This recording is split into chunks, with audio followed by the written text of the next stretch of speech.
What would make this an extraordinary conversation for you today? To come away with a better plan of attack, because I'm all over the place right now.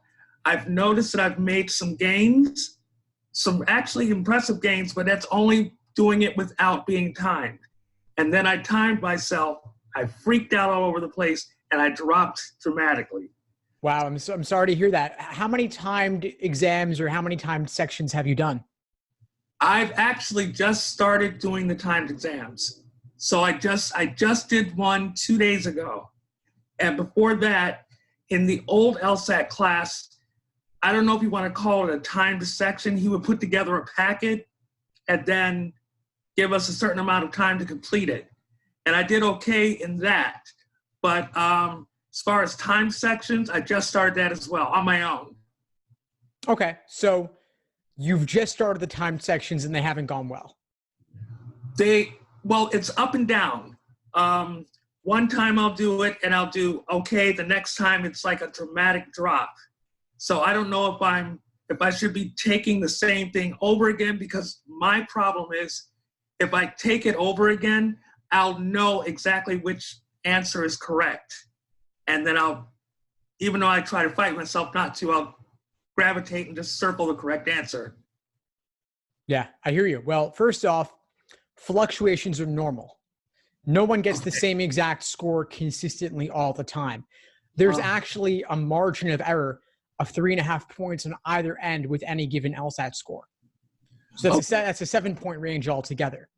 Fluctuations are normal. Secondly, you just started doing timed exams. So there's an adjustment to be made. It's one thing to do it untimed, another thing to do it timed. Timing adds a whole nother level of difficulty. Okay. Give yourself a chance on it. Just like the first time you look at the LSAT, it typically doesn't go that well, but you improve with time. Timing is yet another seismic shift of sorts where you once again have to readjust. Yeah, I noticed like on this sequencing on the logic games, I freaked when I knew that I was timing myself. And I'm like, what is going on? I'm like trying to calm myself down. And before I knew it, I had like 1 billion game boards and I was all over the place. Right. Yeah. That sort of panic is normal. And the idea is that you adjust now so that you're not adjusting or trying to adjust on test day. Okay. That actually makes me feel a lot better, because I was like questioning everything. Like, what am I doing? Why am I doing this? Why am I torturing myself? Okay. When's your test date, Robert? It's November 25th, I believe it's 25th. Oh, so you've got a lot of time. I don't know. I feel like I have a little bit of time. I am so panicked. It's not even funny. I'm going to explain. When I went back to school specifically to become a lawyer to help those who can't afford to, get legal representation. Ironically, I have to say it that way, I want to help the Black community, even though as a gay Black male, they really shun us, but that's beside the point. So I did very well at Medgar Evers, transferred to Columbia. Everything was going well. I started the LSAT prep at Medgar, but it really wasn't a prep course. And after everything was said and done, everyone went to go take the exam. Everyone tanked it. So I started saying, okay, this class isn't working for me, because he focused mainly on sequencing games, but he only did like 2 or 3 games. We spent the whole semester doing just 2 or 3 games. So I learned nothing from that. Afterwards, I said, you know what? I just need to sit down and try to teach myself how to take this exam. So I took the logical reasoning section, I just broke it down, and I started concentrating on the different question types, and did the same with reading comprehension, which ironically was my worst section, and I'm an English major. I can't understand that. And and then the logic games, I'm sorry. And so I started seeing on my own a little bit of improvement. And then I would see your, I don't know if you want to call them, your blogs. I'd see your blogs online and I would read them. They were very interesting. And then at one point you had, I think it was like a listing of question types in logical reasoning. And so I said, you know what, maybe that's what I need to do is start drilling. And that actually helped beyond help. So I started paying attention to you and I said, you know what, I'm going to sign up with this guy because he knows what he's doing. So I just finished the first week. I'm a little weird. I'm going to explain this. Even though I finished the first week, I'm going to redo it because I don't count that as the first week because I'm still getting a solid study schedule together that I'm going to stick to. So I'm adjusting the study schedule to include the program you have. Excellent. Well, thanks for the background, Robert. It's definitely helpful to have that information. And there is a lot of value to doing and redoing problems. Like you said, that your previous practice exam results, you can't disregard what you've seen. You can't unsee those questions on your next time around. Right. But that's okay. If you were to redo an exam you've done before, you might still not get a 180, right? And right. That happens to everybody. Most people can't get a 180 just because they've seen the exam before, even if they've quote unquote reviewed everything. Because there's a lot more to reviewing than just looking at the answer and saying, "Oh yeah, I get it now," and moving on. Like you've really got to dig in and analyze your thought process for everything that gave you trouble. Yes. Everything where you were down to 2. You've got to look those over, and that takes time. Not just 5 minutes a question. It could take 20 minutes on a single question. I have coaching sessions with students where we spend an entire hour talking about 3 problems. Okay, I don't feel so bad then. But I'm also taking your advice. I don't know if you can see this. This is my nice. Yep. Of incorrect questions, why I got them wrong. And I've noticed early on a pattern that's a little unnerving. I noticed that once I get towards D and C, or after D and C, I'm starting to zone out. So it's like I gloss over E. So I'm starting to force myself to stay alert and go through every answer choice. I also saw on one of your videos to just practice reading the squib. Yeah, the question stem, right? Yeah, the question stem.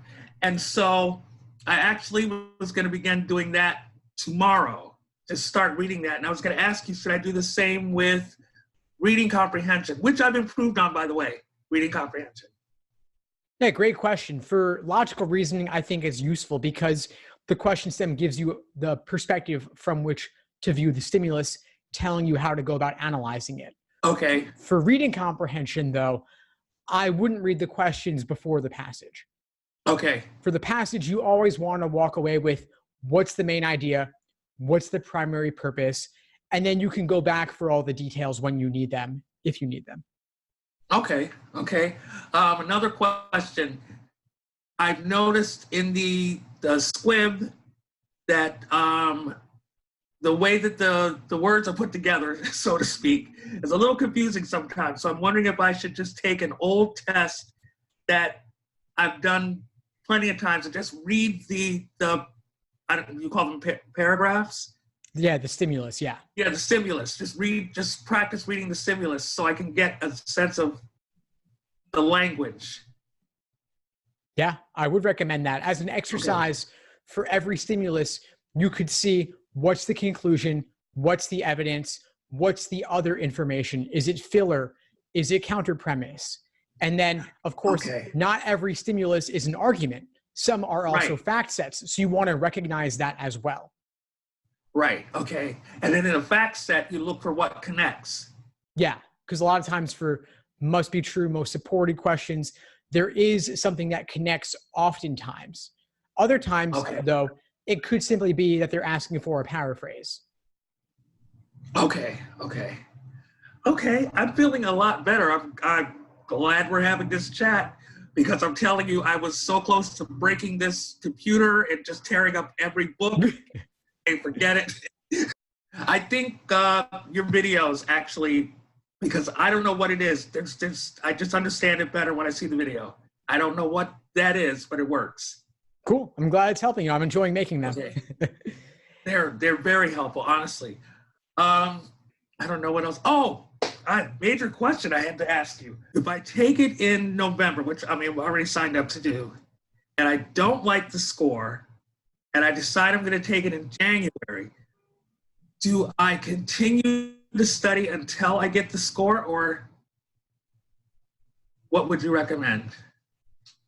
Yeah, that's the safest course of action, right? Okay. It's not fun to think that you might be studying for another 3 weeks all for nothing, but that is the safest course of action because there's less than 2 months between the November LSAT and January LSAT. So 3 weeks is a significant percentage of that time. Okay. So it is worth continuing to study. You don't have to burn the midnight oil or study 10 hours a day, though.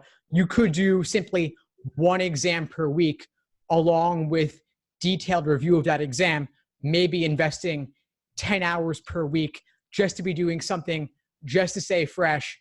And then if you get your score back and you have to retake, then you ramp it up a little bit. Alternatively, you just trust that that extra studying you did will help you in some way in law school, let's say.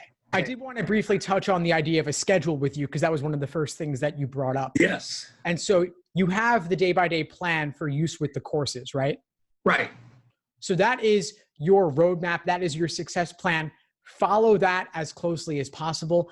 I know you said you wanted to redo a week, the first week, just to make sure you've really got it down. And that's totally fine.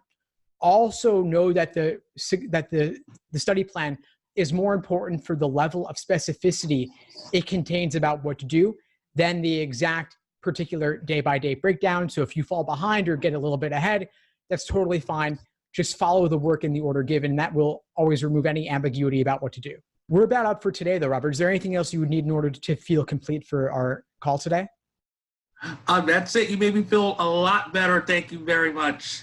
I'm really glad to hear it. Thank you. Of course, yeah. Keep in touch as you move forward and reach out anytime. Happy to help however I can.